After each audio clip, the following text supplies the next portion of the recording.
Okay, welcome back, everybody. Another week of training. This is our week back after provincials. I got right back into the gym on the Monday.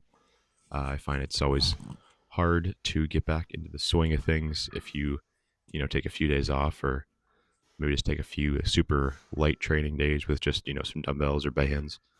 It's always hard to get back into the training. So just jump right back into it. I'm not getting right into like a PR log or something. I'm just keeping everything moving, but not changing up the movements, drastically. Um, so this week, after provincials, wasn't super sore. Hips and back were a little bit tight. I think that deadlift, just pushing to the max on that deadlift we had was kind of the main thing, but only had to do 4 events again, so not too bad at all. Monday here we had our heavy, I say that in air quotes, heavy press day. I was working the log here with sets of 5 and cleaning every 2 reps. I find when I clean the log, it's what takes away the most from my press. Just, energy wise, it takes a lot more energy to clean the log for me than it does to do a press. So doing 5 cleans and presses would, bring my numbers down, even though we're only working at 170 here. So definitely a maybe conditioning or cardio issue that I'll have to address. But I don't have to do log for maybe the rest of the year, so it's not my direct concern.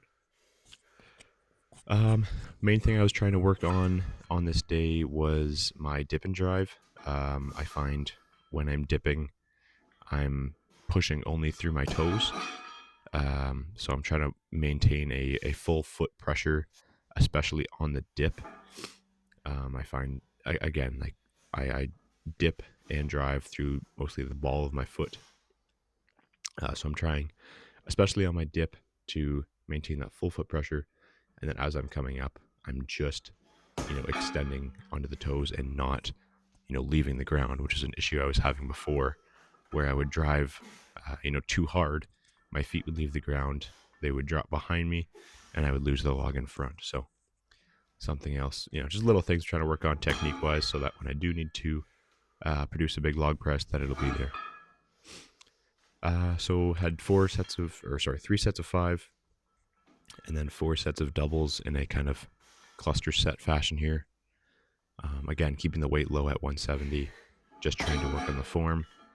And in the cluster set here, so I'm only getting maybe 15, 20 seconds rest between each of these. So just trying to get the blood moving and drill that technique down. Finish the day with some, benching, some other overhead stuff, and then a bunch of tricep and shoulder volume. Tuesday, we had our squat session. So working the SSB versus chains, doing these beltless too, just to try and keep the weight down, even though I got a little extreme and I had to back the weight off a bit. I did, I believe, 4 or 5 sets of triples. And yeah, I'm not trying to work on speed, just trying to work on keeping my brace and pushing the weight through my quads, as that seems to be my weakest point in my squat. And then jumped over to some split squats, just again for some more quad volume and to isolate each leg. I've kind of only been focusing on single or double leg movements, so doing some isolation single leg stuff is always good to keep the rotation. Last minute of the day was some hypers, because you can never do too many hypers, can never have too strong of a back. Thursday was our accessory press day, so I'm working the trap bar pin press. Now you may be asking why I'm doing that, and I don't have an answer for you. It's just something that I haven't done in a very long time, so I thought might as well throw it in. Again, doing these wrist chains, and you can see I got a little bit heavy. So did my 3 reps, took the chains off, and then finished off my other 2 reps. Not sure I'm going to keep these in. Might prefer just doing a regular strict press or something like a strict log press, or even working like a high incline seated press. But something different, and it felt okay. And then I had some close grip, low incline bench, again, just for a different variation. And then I had some Z press. Thank you, Andrew Wilson.